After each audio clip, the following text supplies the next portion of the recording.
Hello, welcome to Pensions in 10 with me, David Brooks, and my colleague Adam Bexson. This week, we take a look at opting out of auto-enrolment arrangements and pensions, and what that means, and what it doesn't mean, and all sorts of areas where this may impact what people are doing with their planning for later life. And then we take a look at the potential changes to rights for unmarried couples, and also potential changes around the definitions of terminal and serious ill health.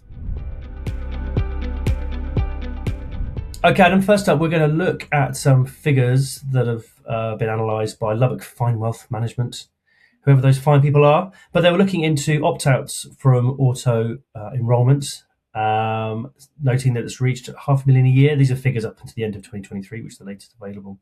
And also that a further 10% of people roughly between 30 and 40 also opting out of AE, and 10% of people under the age of 30 also opting out of AE for those eligible. I think you've been thinking about this, and what is this a problem? Is this a good thing? It's interesting one, isn't it? You kind of, I think the assumption is made straight away that it's down to affordability. We come through a cost of living crisis. If we're looking at that particular demographic as well, even minimum wage for people below, I think it's 21, is lower. So everything can point towards affordability. And then you've got other kind of pressures as well. If we look at some of the speculation or discussions that Andy Burnham's talking about at the moment, talking about how we can help young people get on the housing ladder. So it's really focusing minds and attention into things like housing, when actually pensions is an important step to take. I think one of the key and interesting points is when you're classed as kind of a vulnerable person and you opt out, and vulnerable, we often think it might mean anyone who's having health issues or mental health issues or whatever it is. Vulnerable could just mean really struggling for affordability or something like that. As soon as you stop coming out, as soon as you opt out, how often do people come back in? We work with lots and lots of employers, and when they go through the opt-out process every 3 years, they tell me straight away, we're pretty certain we know who is going to be opting out again. So it is an issue, that kind of opt-out aspect. I suppose the other thing to consider is why is it affordability? I've just talked about a few affordability points. Is another aspect of it to do with perception. For years and years, you talk to people about pensions, and a response you'd sometimes get, maybe even often get, is actually, I think I'd rather get a buy-to-let instead and see my assets grow that way. And actually, one thing that we've seen in the last few years is the growth in prominence of cryptocurrency and awareness of that. I think one of the areas where that differs maybe from buy-to-lets is just the scale of that growth in assets due to cryptocurrency. Very, very volatile asset class. Will it continue to grow? No, we don't know, but what we do know is it goes up and down an awful lot, and it is considered to be quite a risky thing. So it's not particularly balanced in its approach. So is the opt-out more to do with more perhaps attractive to some people investment opportunities? Is it more to do with the cost of living issues that we haven't come through that? The annual inflation rate has dropped a lot, but let's look at it over kind of a 5-year period. Prices are so much higher than they were, and earnings aren't.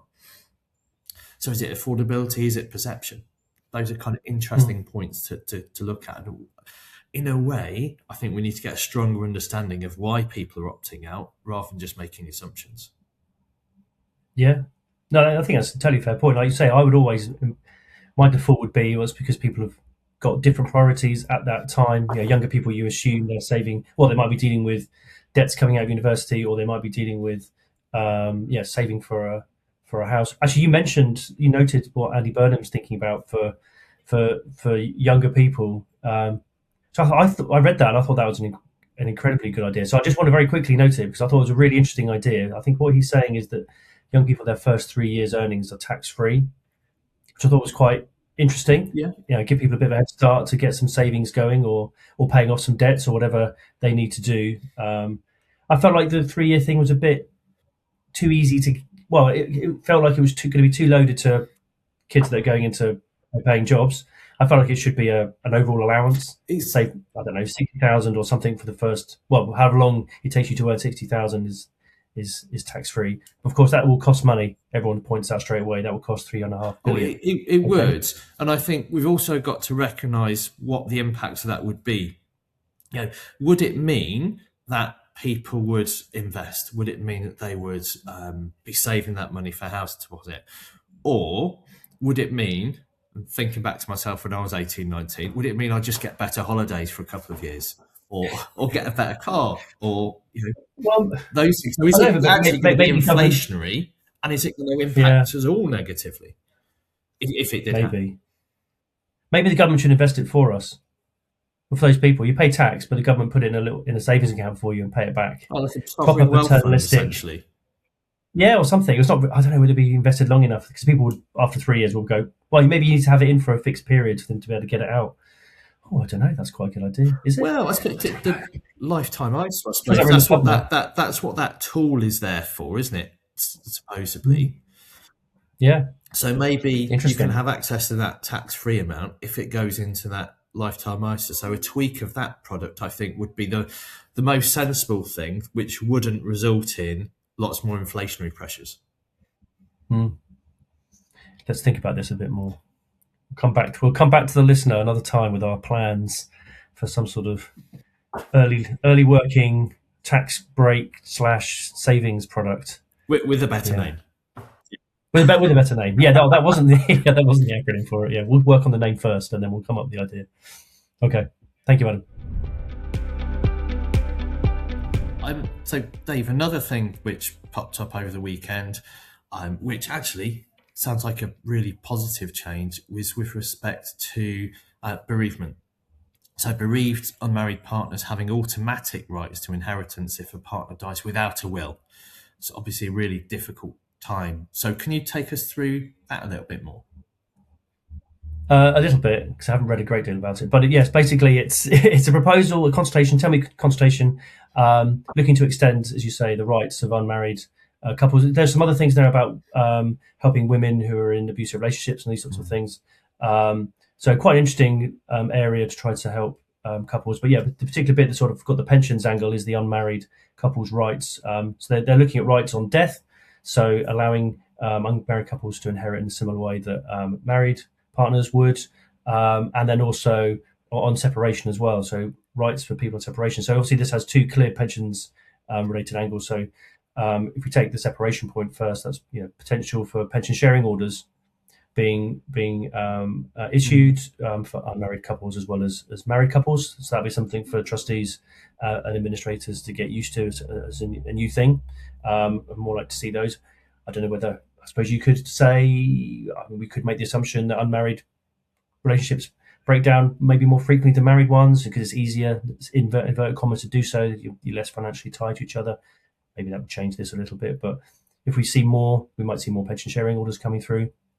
But I think the more important one is that issue on death, where an unmarried partner is usually, if there's no will, is usually way down the list. It will go to parents and siblings and others, long and children potentially long before it will go down to the partner. And so, if that may not be a problem now, but it will definitely be a problem from April 27 when pensions fall into inheritance tax again. So that's going to be something that we're thinking about, and trustees will be thinking about with regards to how their processes are going to change from April 27th to account for inheritance tax. It's going to be really complicated, but it will make it a little bit easier if we can have unmarried couples with the same rights as married couples to make that a clearer position. Now, how you prove you're living with someone, that sort of stuff. When you're married, you've got a nice marriage certificate. If you're a couple living together, I know that happens in some public sector schemes, and a couple of actually a scheme I work on. They are quite open-minded and want to help people that are in committed long-term relationships, and they do get some evidence and things, which is much easier to do when people are alive than when they're dead. When you're alive, it's much easier to liaise with both couples and get evidence of their cohabitation and their commitment to each other. But when they've passed away, do you have that in place? Maybe not. Maybe you do, but that might be something we'll still need to think about. But definitely an interesting I think development. when you think about it pragmatically, and the logistics of doing it. One of those situations would be easier for trustees than the other. So bereavement, you could see that would be a lot easier. But if you come to separation, how you can be certain on dates, etc. With a divorce, you've got specific dates when things happen. With separation, it can be a little bit more difficult to do that, can't it?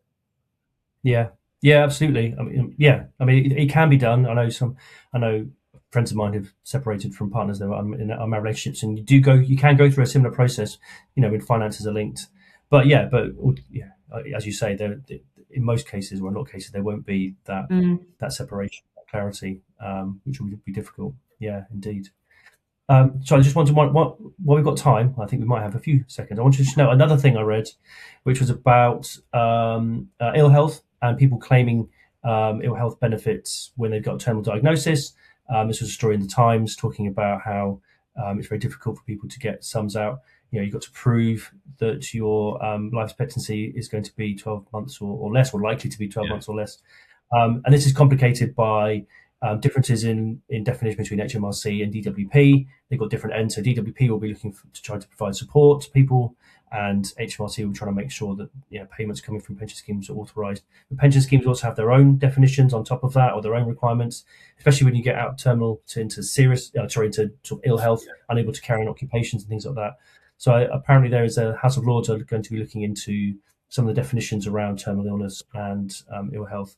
So that could be another area just to keep an eye on if things change there, either to make the definitions clearer, hopefully, or if they become more complicated. Hopefully not, but we'd have to expect it could go either way. Yeah, it's massively important, isn't it? Because that can be a really expensive time as well. So if you have to make extra adjustments to your home and things like that as a result of what you're going through.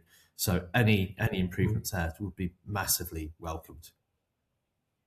Yeah, no, and we were talking just before we came on, Adam. My perception is that the awareness that people can take their benefits early in ill health and in serious ill health. If you have the worst news possible, that you have a terminal diagnosis, you can get benefits early. But also, if you are unable to carry on your current occupation, which is the sort of the government's definition, then there is the potential to get your pension early as well, earlier than normal minimum pension age, and sometimes unreduced. It's quite a it's a good benefit to have there in these pension schemes, so people should know about it. It'd be a good link into the pension dashboard as well to get awareness about what's likely to be a really stressful time.